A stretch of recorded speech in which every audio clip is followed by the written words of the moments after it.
Hello and welcome to the Rockbridge Report. I'm Chelsea Stevenson. And I'm Laura Lindsay Tatum. It's the end of an era at Limekiln. The 29-year-old theater is closing down after yet another tough year. Earlier this year, Limekiln tried to raise money to improve its aging grounds and equipment, but the campaign fell short of the theater's target. Limekiln's board of directors is now shutting down the concert theater. The kiln has gone dark before, most recently in 2005. This time, it's closing for good. The board says it will sell off all its assets by March. The board also canceled Limekiln's showing of A Classical Victorian Christmas. Ticket sales were not expected to cover the cost of production. Former theater board member Jack Pearson said the closing was no surprise. I was disappointed, but I could see it coming. I feel that back a number of years ago, when they used to have more plays and things of broader interest, it was much more successful. Limekiln raised nearly $75,000 from its fundraising. Now that it's closing, the theater will return those donations. It's been more than a month since Hurricane Sandy hit the East Coast. As rebuilding continues, the Rockbridge County community is stepping up its relief efforts. Caitlin Dormer has the story. With millions of people on the East Coast without heat or power, members of the Trinity United Methodist Church felt compelled to do their part to help Sandy's victims. Church volunteers assembled mop bucket kits filled with cleaning supplies. They consisted of work gloves to trash bags to cleaning products to dust masks and bug spray, anything that you could imagine these people would need. Local businesses did their part too. Lowe's donated the buckets and Kroger offered discounts. On Tuesday, volunteers delivered 55 finished kits to a larger Methodist church in Roanoke. From there, the buckets will be distributed across the Northeast. It was a cause that hit home for many churchgoers. We have a lot of retirees here and also teachers and students from the Northeast, and of course it struck a chord with them that they wanted to help the folks back home. Rockbridge Area Community Services also reached out to a sister agency in Monmouth County, New Jersey. Agency staff and clients were thrilled to hear that help was on the way. They were devastated by what happened with Hurricane Sandy. A number of their clients lost their entire houses, everything they owned, that type of thing. So. RACS began collecting donations on November 21st. Rockbridge area residents contributed thousands of items, from pillows and blankets to cribs and baby toys. Last week, the executive director of RACS drove a rental truck full of donations to the desperate families in Monmouth County. When the truck actually got there and they started unloading, I think they were overwhelmed, again, both with appreciation and with the amount of goods that they received up there. New Jersey Governor Chris Christie said that damages to his state are estimated at $30 billion. Local contributions won't begin to cover losses on that scale, but everything collected in Rockbridge County will be put to good use. For the Rockbridge Report, I'm Caitlin Dormer. It was the second time Rockbridge Area Community Service collected donations for disaster relief. Executive Director Dennis Cropper made a similar trip to Mississippi after Hurricane Katrina. On Tuesday, FEMA Director Craig Fugate testified before the House Transportation Committee about his agency's response to Superstorm Sandy. Lawmakers expressed several concerns to Fugate and officials from other federal agencies. They asked the FEMA chief to review how the agency assesses lower-income neighborhoods and elderly victims of the October storm. Also, the committee asked him to outline the plans for the remaining $4.8 billion disaster fund. This fund is expected to last until the spring. Fugate said this is only possible through prudent spending decisions. I think being an honest steward of the money sometimes, Mr. Chairman, is if we can't do it, we need to say no and not make promises or allegations that we can do something we can't. In other news in Washington, the clock is ticking closer to the so-called fiscal cliff. The president called House Speaker John Boehner yesterday. It was the first time the two had talked in a week, but the president said and House Republicans have not reached a deal to avoid automatic spending cuts and tax hikes at the end of the year. The White House wants to raise the tax rate on households earning more than $250,000. Some Republicans say they're willing to discuss this, but they want significant spending cuts as well. Many experts say the U.S. will go back into recession if no deal is made. Coming up, we'll see how Lexington rang in the holiday spirit last Friday.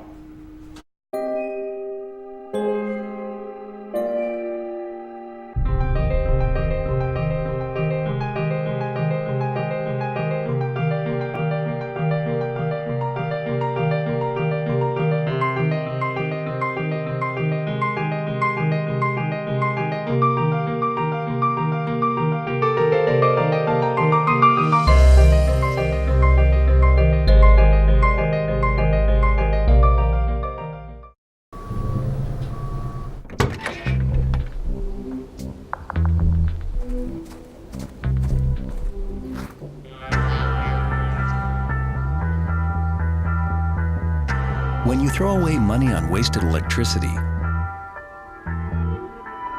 you're throwing away everything you could have bought with it. Saving energy saves you money. Learn more at EnergySavers.gov. 2 outs with a runner on first base. Now the big guy comes up to bat, hitting .342 with 92 RBIs and 36 homers.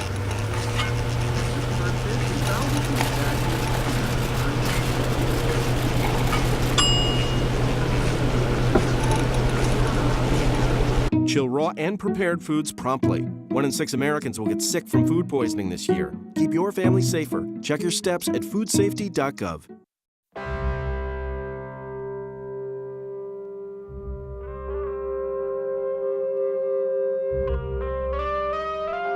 $7,000 high school students drop out every school day. That's a line of desks more than 4 miles long. We can keep students in school. Visit boostup.org and take the first step.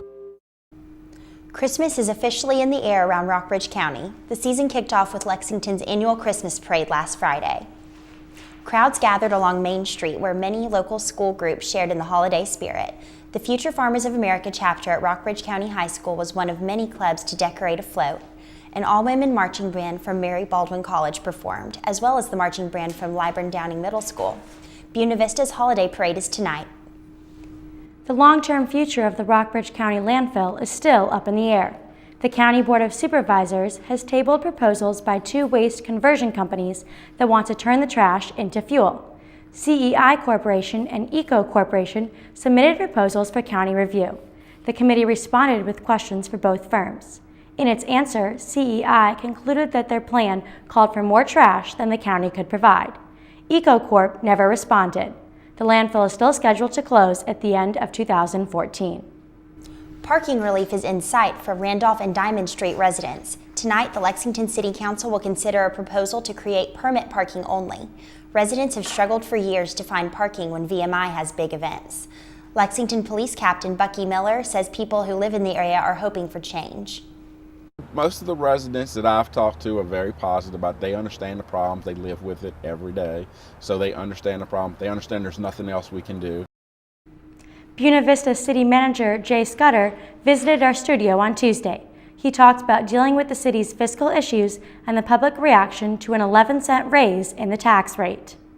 The thing that made the difference for me was that the community, and when I say that, City Council as well and myself, we all embraced it, that this is a community thing and we've all got to deal with it collectively and openly.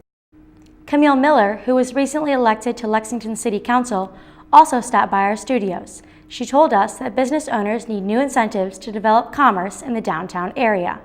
But the idea of if you develop the second floor of a building and put it into active use, I think the city ought to be able to consider essentially foregoing all taxes on the second floor for the first year as a way, again, of incentivizing people to do something. You can see all of our in-studio interviews on our website at www.rockbridgereport.washingtonandlee.net. It's always been dangerous to text and drive in Virginia, but now it's a crime. The Virginia State Crime Commission decided to increase penalties for texting while driving. Before, you paid $20 and got a warning. Now it's reckless driving, a misdemeanor that can put you in jail for up to a year with a $2,500 fine. Ben Klein introduced the bill. Klein represents the city of Lexington and Rockbridge in Virginia, in the Virginia House of Delegates. The bill applies to just about anything you do on your phone that isn't talking, like playing games and sending emails. When we come back, we'll tell you how the weather looks this weekend. When some people struggle with their mortgage payments, they become frozen, petrified. Not knowing what to do, they do nothing. But the people who take action are far more likely to get the most positive outcome. Making Home Affordable is a free government program. Call now to talk one-on-one with a housing expert about the options that are right for you. Real help, real answers, right now. So, I got this new family, and I don't know what it is about this one, but she can't seem to put down that toy all day long. Tap, tap, tap, tap. Oh, and she even talks to it. She talks to that more than she talks to him. What's up, bro? Nice shirt. Who's she talking to? Her mom? She talks to her mom a lot. This is one amazing truffula tree. Can you imagine a place where these grow everywhere? Yes, it's called the forest, a magical place to enjoy with your family.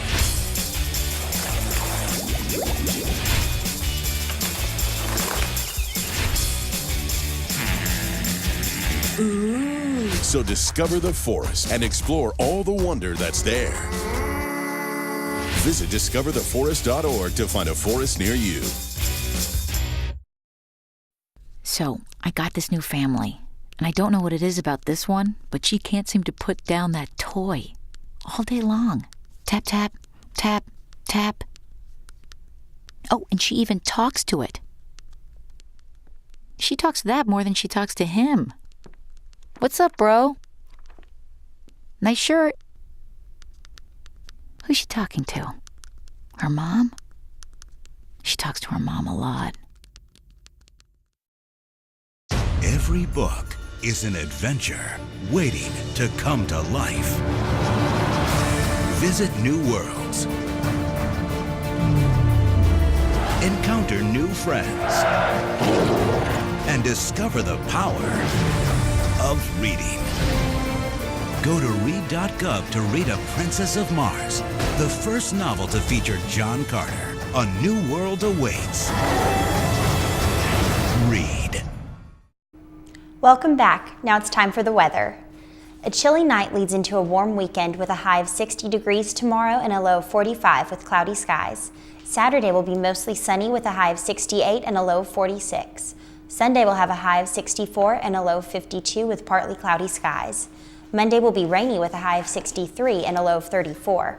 Rounding out the forecast, Tuesday will have a high of 45 degrees and a low of 27 with partly cloudy skies.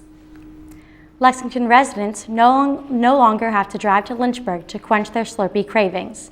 7-Eleven has finally moved to town. The franchise replaced the Hunter Hill convenience store on North Lee Highway. 7-Eleven employees expect stiff competition from local stop-in locations. A new Sheetz in town will give Lexington residents yet another option for quick drinks and snacks. There will be a grand opening later this month when construction is completed. Have you ever wanted to talk to the Pope? Well, now you can, at least on Twitter. The Vatican launched a Twitter account for Pope Benedict XVI on Monday. @Pontifex is the name of the English version of the Pope's Twitter. As of this afternoon, it had more than 500,000 followers. The Vatican launched Twitter accounts for the Pope in 7 other languages as well. The Church said the Pope will be tweeting about mostly spiritual topics. His first tweet is expected December 12th. That's all the time we have tonight. We're signing off for the year, but we'll be back in January. From all of us at the Rockbridge Report, have a good night and have a happy holiday.